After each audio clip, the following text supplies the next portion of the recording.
Moving on to long ball number 3, Major League Soccer, not in action this weekend, but USL was well underway with a full slate of games over the weekend, most notably so in Charleston's Nanan Houssou, number 1 on Sportscenter's top 10 plays on Saturday night with a half field goal to get the 4-1 result. And I got to say, it made world news when David Beckham hit a shot like this, but at least it made the SportsCenter top 10.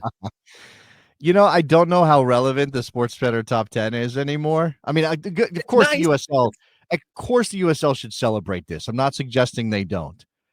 And maybe it's because I live in the soccer bubble and because it's my job now and because, I'm going to do this show and then I'm going to go do life things because that's when I have free time. And then I'm going to go do a radio show tonight about soccer. And because because of that, I don't engage with, say, normal sports culture as much as I used to. I'm not watching ESPN, but I do know that used to be a big deal. It used to be a massive thing to make the SportsCenter top 10. And, if it's good for the USL to get a little bit, I mean, again, so this is what Graham is saying this about MLS from our last conversation, but it's true about USL. Rising tide lifts all boats, right? You want more attention for the league because it benefits the league. And, maybe all of this kind of just puts another brick in the building that is USL moving forward because Pro-Rel is part of their future, it looks like. Yeah, Charleston Battery, top of the East, getting a 4-1 result. That half field shot, the final of the 4 goals against Phoenix Rising. Who's bad, by the way. Phoenix Rising is bad. That's not a good team right now.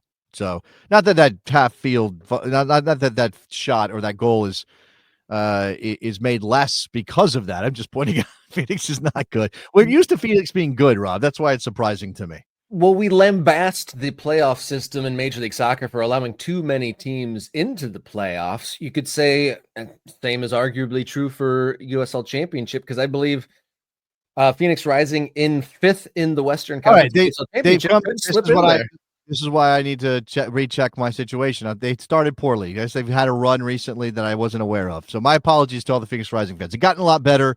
They've improved. I know that there were some changes that happened in Phoenix. Maybe that's what maybe that change has lifted this Phoenix Rising team. But yeah, again, Charleston under friend of the show and former Detroit City FC manager Ben Pierman has been the class of the Eastern Conference alongside Louisville City for a couple seasons now.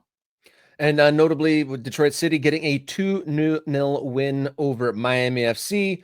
Las Vegas Lights came across the country to beat Indy 11 1-0. Pittsburgh Riverhounds 2-1 over the last place Tampa Bay Rowdies. I think it must have been the Riverhounds that put that social media content up of memeing all of the various Rowdies that have been pictured on the Rowdies badge. So if you guys want to laugh, some inter-club banter online. That was pretty fun. Rhode Island lost to Sacramento Republic, who came a long way across the country. Charleston Battery 4-1 over Phoenix. Birmingham Legion lost to Oakland Roots. New Mexico United, big 4-2 win over San Antonio. They are top of the West, rocking the United gear there, Jason. And then the final match on Saturday was Monterey Bay being defeated by El Paso Locomotive. So a lot of traveling in the USL Championship this weekend. Rob, I appreciate you putting some sauce on that one. That's definitely not how they say that in California. I know. The team, first of all, there's only one R in the middle, right? It's not like Monterrey of Mexico. There's only one R. I think they just say Monterey. You don't even say the T. You just say Monterey. Monterey, California. Yeah, I think that's how that goes. I don't know. Maybe Californians can correct me on that. That's our long balls here for Monday. Coming up in the show, we are going to discuss Gold Cup players that could maybe break their way into the World Cup roster. And we're going to talk about Gianni Infantino being pro-rel for USA. But before we get to that, if you haven't subscribed yet, hit the button. Doesn't cost you a darn thing. No spam, no nothing. You just help us out on the other end of this YouTube video. And if you've done that, you want to do more. $3.99 is all it costs to become an MK Ultra member.